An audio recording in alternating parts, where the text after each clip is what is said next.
friends, it's me, Pastor Doug, with another word of encouragement for the day for today, Friday, March 11th. And this week, we are continuing our I Still Am series, where we've been exploring the 7 I Am statements of Jesus found in the Gospel of John.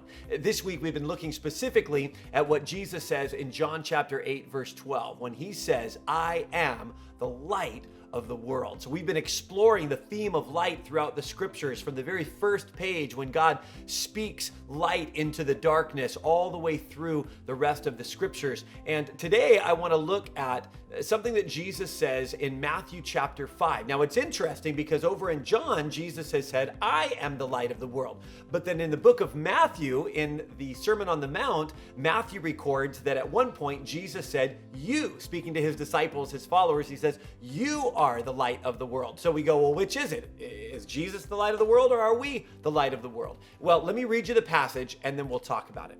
So Jesus says this in in Matthew chapter 5, verse 14. He says, you are the light of the world. He says, a town built on a hill cannot be hidden. Neither do people light a lamp and then put it under a bowl. Instead, they put it on its stand and it gives light to everyone in the house. In the same way, he says, let your light shine before others so that they might see your good deeds or see your righteous life and glorify your Father in heaven.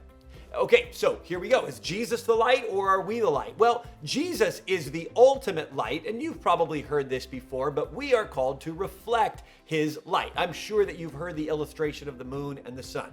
The sun is actually generating light. The moon simply reflects the light. Well, that's a great picture of you and me. As followers of Jesus, we are supposed to reflect the light of Jesus. Jesus is righteous, he's holy, he's wise, and as his followers, we're supposed to reflect and represent him to others, which is why we become the light of the world as well. We're sort of like the mini lights that carry out his ultimate light. I was driving home the other night after work, and there was this guy out for a run. And he had on one of those reflector jackets. But not only that, he had on reflector pants, reflector stickers on his shoes, a reflector headband, and then he had these like bright lights that were like blinking. I mean, I could see this guy from a mile away.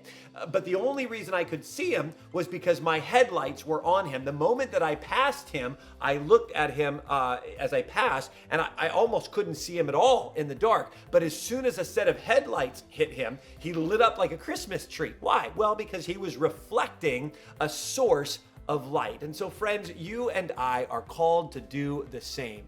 Here's a prayer that I pray every single morning. I simply say this: God, help me to glorify you in everything I think, say, and do today.